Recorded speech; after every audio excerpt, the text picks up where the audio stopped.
Good afternoon. This is David Baiada, the CEO here at Baiada Home Healthcare, and today is Friday, March 27th, day 4 of our CEO Daily Update series. And today we're going to focus on really a continued escalation in the number of positive COVID-19 patients, also the number of presumptively positive COVID-19 patients. These are those that have exposure, that are in the waiting for test results. But importantly, all these different categories of patients are really continue to rely on us. And the hospitals that we work with are really increasingly relying on us to be able to take care of these patients, to be able to get them home. And there's a few reasons for that. The need for us to deal with the complexity of the disease, of the virus, but also to continue to deal, as we always have, with all of their other underlying complications and medical conditions. And lastly, what's happening in the hospitals is they're completely overwhelmed. Hospitals are converting regular floors to ICU floors, and they therefore need to create space for ICU beds. And the only way to do that is to take patients that aren't in critical need of inpatient care and get them home. And we are the answer. So today I wanted to talk a little bit about this opportunity we have and this responsibility we are delivering on to take care of COVID-19 patients and those that are potential or presumptively COVID-19 positive. This is a scary time. There's a lot of unknowns. Walking into the home of a client where you don't quite know the situation, or the equipment and the situation is new to you, is really scary. And I think I've been incredibly inspired by the teams in how they're rising to the occasion to get educated, to learn protocol, to make sure that they have the adequate supplies, which as a company, we're doing everything we possibly can to support. And then working with patients in a time of ambiguity and fear for the patient and the family as well.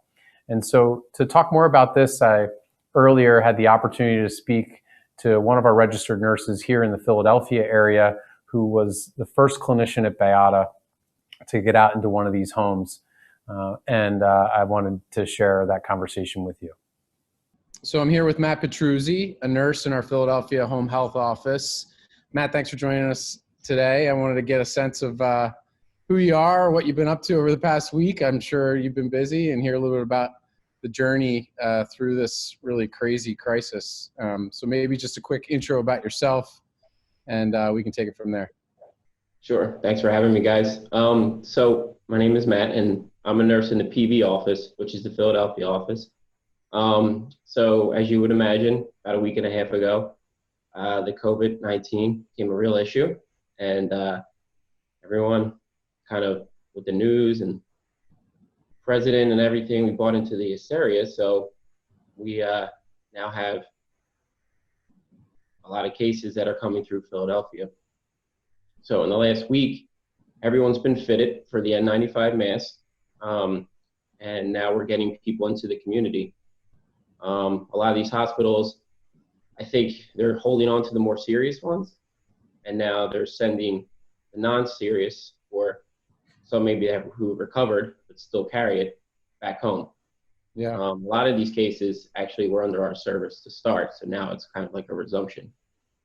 And what's the what was going through your head when this all started, and you were thinking, "Wow, feels like a little bit rattling"? Like, what was sort of your inner thoughts? Yeah. So initially, I was definitely anxious. I have a family of 2 kids, a wife who's pregnant. So we were a little alarmed and concerned about the spread, but seeing and educating myself on how it spreads and the proper wear and protective gear that we have, I knew it would be okay. So when my director asked me, would you be comfortable with taking the first case? I said, absolutely. We went over how to don and don off the gear. So it was really important that we knew how to do that prior to going in.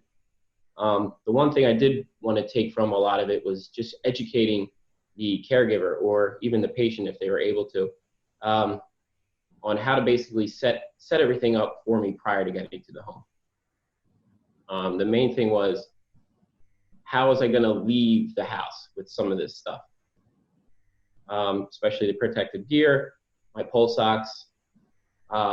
So what I would do is, a lot of these homes that I wasn't familiar with going into, I would just tell them to have a trash can, or if they had a railing, maybe put a trash bag there to tie to, so when I exit the house, it'll be all ready for me.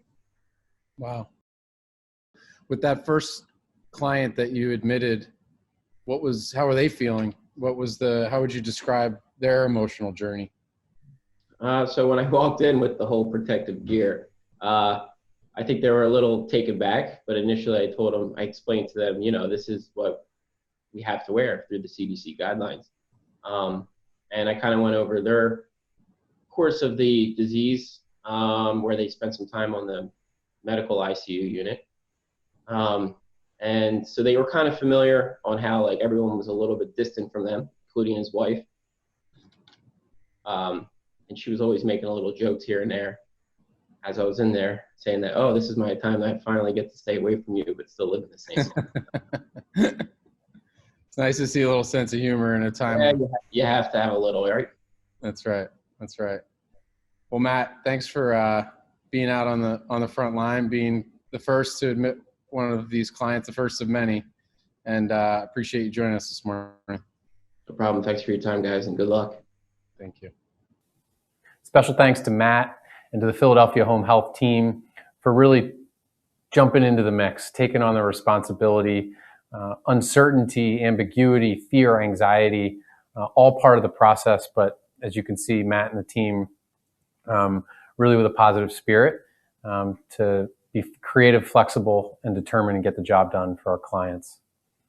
So lastly, I wanted to introduce Nora Triola, again, our Chief Clinical Officer, to talk a little bit about this issue of personal protective equipment, particularly for those clients that are presumptive positive or confirmed positive for COVID-19. So Nora, why don't you tell us a little bit about how we're thinking about PPE in these scenarios?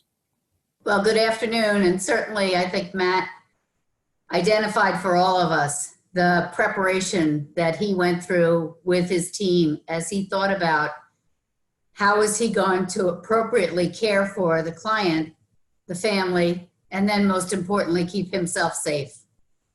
He talked about how he prepared the family.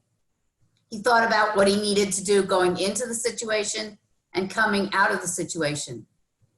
And it's something that each of our clinicians has prepared for, both in their educational curriculum as well as what we do here through education in Baiada. Annually, you prepare and you go through the learnings about the different types of precautions that you need to take.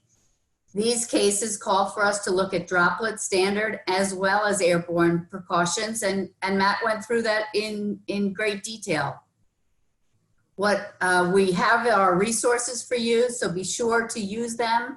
They will be a link associated with my email today, as well as posted on the COVID-19 website. And so those are handy refreshers on how to take on and put on and take off, or don and doff the personal protective equipment that you will be using as you prepare to care for these presumptively positive and or positive clients going forward. And rest assured that I am confident that each of you have the skills and the ability and are ready to go serve our clients just like Matt did in this wonderful example today. Thank you again for all you're doing, and keep up the great work. Amen, Nora. Thanks to everyone out there for rising to the occasion, taking care of these patients in need, and helping our hospital partners create space for those who are really vulnerable and really sick by helping transition patients home and keep them safe, help the families adjust, and really do an amazing job. Thanks to everybody out there. We'll see you tomorrow.